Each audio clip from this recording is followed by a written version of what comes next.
ஆலயங்களிலே, குறிப்பாக யாழ்ப்பாணத்திலே உள்ள ஆலயங்களிலே பிரம்மாண்டமாக நடைபெறுகின்ற பூசைகள் திருவிழாக்களுக்காக புலம்பெயர் தமிழர்களின் பெருந்தொகையான பணமானது வீண்விரியமாக்கப்படுகின்றதா?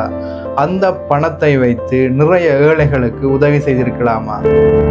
வணக்கம். இந்த காணொலியிலே நாங்கள் என்னத்தை பற்றி பார்க்க போகிறோம் என்றால், யாழ்ப்பாணத்திலே உள்ள ஆலயங்களிலே நடைபெறுகின்ற பிரம்மாண்டமான பூசைகள் திருவிழாக்களுக்காக புலம்பெயர் தமிழர்களால் அவர்களது பெருந்தொகையான பணம் வீண்பிரியமாக்கப்படுகின்றதா என்பது தொடர்பாக என்னுடைய கருத்துக்களை இதிலே பதிய நான் விரும்புகிறேன். இது முற்றுமுழுதாக என்னுடைய தனிப்பட்ட ஒரு கருத்தாகும். நீங்கள் இது தொடர்பாக ஏதாவது சொல்ல விரும்பினால் உங்களுடைய கருத்துக்களை இந்த வீடியோவின் கமெண்ட் செக்ஷனில் பதிவிடலாம். இந்த வீடியோவை முழுமையாக பாருங்க. என்னுடைய யூடியூப் சேனலை சப்ஸ்கிரைப் பண்ணி சப்போர்ட் பண்ணுங்க. வாங்க வீடியோக்குள்ள போகலாம்.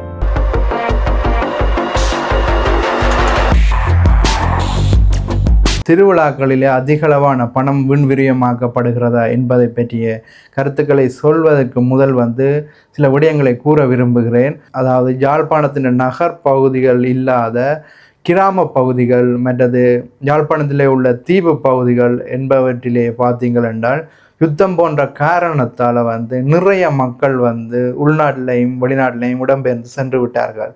இடம்பெயர்ந்து சென்ற புலம்பெயர் தமிழர்களோ அல்லது உள்நாட்டில் இருக்கின்ற இடம்பெயர்ந்த தமிழ் மக்களோ மீண்டும் பிரதேசங்கள், அதாவது கிராம பிரதேசங்கள் மற்றது அந்த தீவ பிரதேசங்களுக்கு மீண்டும் வருகிறார்கள் என்றால், அவர்களது வருகைக்கு மிகவும் முக்கியமான ஒரு காரணியாக இருப்பது இவ்வாலயங்களும் அவ்வாலயங்களிலே நடைபெறுகின்ற பூசைகளும் திருவிழாக்களும் ஆகும். அந்த வகையிலே இந்த ஆலயங்களும் இந்த பூசை திருவிழாக்களும் எங்களது தமிழ் சமூகத்துக்கு மிகப்பெரிய ஒரு நன்மையை செய்து கொண்டிருக்கின்றது. புலம்பெயர் தமிழர்கள் இவ்வாலயங்களிலே நடைபெறுகின்ற திருவிழாக்களுக்கு வருவதன் மூலம் அவர்களிடம் இருந்து விடுபட்டு செல்கின்ற ஆலய வழிபாட்டு முறைகள், கலை கலாச்சார பண்பாடுகள் என்பன மீண்டும் அவர்களிடம் சென்றடைகின்றது. மற்றது அவர்கள் இவ்வாலய திருவிழாக்களுக்கு வரும் பொழுது அவர்களது வெளிநாட்டிலே பிறந்த இளம் தலைமுறை பிள்ளைகளையும் தங்களுடன் கூட்டிக் கொண்டுதான் வருகிறார்கள். அவ்வாறு வருவதனால் அந்த இளம் தலைமுறை பிள்ளைகள் அவர்களது மூலாதார கலை கலாச்சார பண்பாடுகளை அறிய முடிகிறது. இது அவர்களது மனதிலே ஒரு தமிழ் மற்றும் எமது தாயகம் தொடர்பான உணர்வை அவர்களிடையே வளர்க்கின்றது. மற்றும் ஆலய திருவிழாக்கள் பூசைகள் என்பவற்றின் போது வெளிநாட்டு தமிழர்களும் உள்ளூரில் இருக்கின்ற தமிழர்களும் ஒன்றாக சேர்ந்து அதிலே பங்கு பெற்றுவதன் மூலம் அவர்கள் இருவருக்கும் இடையே அந்த பிணைப்புகள் உருவாகின்றது. புலம்பெயர் தமிழர்கள் உள்ளூரிலேயே ஒரு இடத்திலிருந்து இன்னொரு இடத்துக்கு செல்வதற்காக நிறைய உள்ளூர் டிரான்ஸ்போர்ட் சர்வீஸ்களை பயன்படுத்துகிறார்கள். மற்றது அவர்கள் தங்குவதற்காக ஹோட்டல்ஸ்கள், உணவு உண்பதற்காக பல ரெஸ்டாரண்ட்ஸ் என்பவற்றை பயன்படுத்துகிறார்கள். இதன் மூலம் சுற்றுலாத்துறையை நம்பி இருக்கின்ற ஹோட்டல், ரெஸ்டாரண்ட்ஸ் மற்றது லோக்கல் டிரான்ஸ்போர்ட் நிறுவனங்கள் பல பல்வேறு வகையான நன்மைகளை பெறுகின்றன. அடுத்ததாக நாங்கள் மிக முக்கியமான விடயத்துக்கு வருவோம். அதாவது யாழ்ப்பாண ஆலயங்களிலே பிரம்மாண்டமாக நடைபெறுகின்ற ஆலய நிகழ்வுகள் திருவிழாக்களுக்காக புலம்பெயர் தமிழர்களால் அவர்களது பணம் வீண்விரியமாக்கப்படுகின்றதா என்ற கருத்துக்கு வருவோம். உண்மையிலேயே பார்த்தீங்களானால் அவர்கள் உதாரணத்துக்கு ஆலயத்திலே ஒரு புனருத்தாரண வேலையை அவர்கள் செய்கின்றார்கள் என்றால் அதிலே அவர்களது பணம் வீண்விரியமாக்கப்படவில்லை. அந்த புனருத்தாரண வேலைகளிலே பார்த்தீர்களானால் பெயிண்டர்ஸ், கார்பெண்டர்ஸ், மேஷன் மற்றது சிற்பிகள் போன்றோருக்கு நிறைய தொழில் வாய்ப்பை அவர்கள் அங்கு உருவாக்குகிறார்கள்.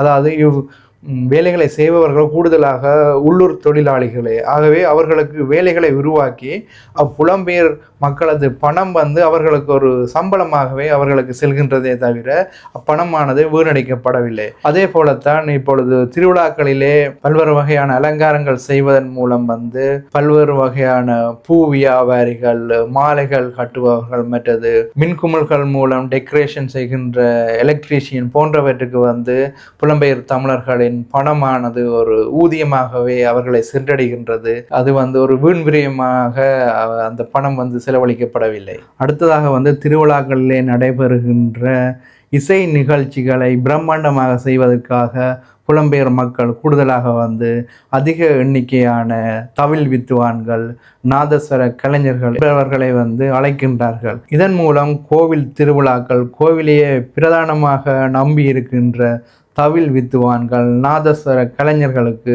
ஒரு தொழில் வாய்ப்பை அங்கே அவர்கள் உருவாக்குகிறார்கள். அடுத்ததாக புலம்பெயர் தமிழர்கள் வந்து பிரம்மாண்டமாக அன்னதான நிகழ்வுகளை செய்வதன் மூலம் பல பேருக்கு உணவு அளிக்கக்கூடிய ஒரு சந்தர்ப்பத்தை அங்கே உருவாக்குகிறார்கள். மற்றது வந்து அவர்கள் அன்னதானத்துக்காக உள்ளூர் விவசாயிகள் காய்கறி விற்பனையாளர்களிடம் நிறைய பொருட்களை கொள்வனவு செய்வதன் மூலம் விவசாயிகள் உள்ளூர் காய்கறி விற்பனையாளர்களின் வாழ்க்கை தரம் உயர்வதற்கு அவர்கள் மிகவும் பெரிய ஒரு பங்களிப்பை வழங்குகின்றார்கள். அப்போ பணமானது எப்பொழுது விண்விரியமாக்கப்படுகின்றது என்ற கேள்வியெல்லாம் உதாரணத்துக்காக வந்து யாழ்ப்பாணத்திலேயோ இலங்கையிலே பார்த்தீங்கன்னா பல்வேறு வகையான வெளிநாட்டு கார்ப்பரேட் உணவு நிறுவனங்களை உதாரணத்துக்கு எடுத்தோம் என்றால் அங்கே வந்து நாங்கள் அல்லது புலம்பெயர் தமிழர்கள் வந்து பணம் கொடுத்து உணவை வாங்கும்போது கொடுத்த பணத்திலே இருக்கின்ற லாபமானது உடனடியாக வெளிநாட்டிலே உள்ள அந்த தலைமை நிறுவனத்துக்கு செல்கின்றது. அந்த பணம் வந்து எங்களது பிரதேசம் எங்களது நாட்டை விட்டு உடனடியாக வெளியேறுகின்றது. இதை வந்து நாங்கள் வந்து ஒரு வீண்விரயம் என்று சொல்லலாம். ஆனால் திருவிழாக்களில் என்ன நடைபெறுகிறது என்றால் உதாரணமாக புலம்பெயர் தமிழர்களது பணமானது ஆலய புனருத்தாரண வேலைகள் காரணமாக ஒரு பெயிண்டருக்கு ஒரு சம்பளமாக வழங்கப்படும் பொழுது அந்த பெயிண்டர் வந்து அந்த சம்பளத்தை என்ன செய்வார் என்றால் தனது அன்றைய நாளுக்கான உணவு தேவைக்காக உணவு சமைப்பதற்காக உள்ளூர் காய்கறி வியாபாரியிடம் அரிசி மற்றது காய்கறிகளை அவர் அந்த பணத்தை கொடுத்து வாங்குவார். அப்பொழுது அந்த பணமானது பெயிண்டரிடம் இருந்து இப்பொழுது அந்த காய்கறி விற்பனையாளரிடம் வந்துடும். அந்த காய்கறி விற்பனையாளர் நாளைக்கு என்ன செய்வார், அந்த பணத்தை வந்து ஒரு விவசாயியிடம் கொடுத்து அவரது விற்பனைக்கு தேவையான காய்கறிகளை வேண்டுவார். அப்பொழுது அந்த காய்கறி வியாபாரியிடம் இருந்த பணம் இப்பொழுது அந்த உள்ளூர் விவசாயியிடம் சென்று விட்டது. இவ்வாறு இந்த பணமானது உள்ளூர் உற்பத்தியாளர்கள் தொழிலாளர்களிடையே ஒரு சுழற்சி முறையிலே சுழண்டு கொண்டே இருக்குமே தவிர உடனடியாக அந்த பணம் வந்து இலங்கையை விட்டு வெளியே செல்லாது. இதனால் அந்த பணமானது பிரதேசத்திலே தேங்குவதால் அந்த இடத்தின் எக்கானமி வந்து முன்னேறுவதற்கு இது வந்து ஒரு வழிவகை அமைக்கின்றது. ஆகவே பிரம்மாண்டமாக நடைபெறுகின்ற திருவிழாக்கள் மூலம் பணமானது வீண் விரயமாக்கப்படுகின்றது என்பது ஏற்றுக்கொள்ள முடியாத ஒரு கருத்து. இது என்னுடைய ஒரு தனிப்பட்ட கருத்தாகும். இது தொடர்பாக உங்களுடைய கருத்துக்களை இந்த வீடியோவின் கமெண்ட் செக்ஷனிலே நீங்கள் பதிவிடலாம். இந்த வீடியோ பிடிச்சிருந்தால் லைக் பண்ணுங்கள், ஷேர் பண்ணுங்கள். மற்றது என்னுடைய யூடியூப் சேனலை சப்ஸ்கிரைப் பண்ணி சப்போர்ட் பண்ணுங்கள். மீண்டும் ஒரு காணொளியில் சந்திப்போம். நன்றி, வணக்கம்.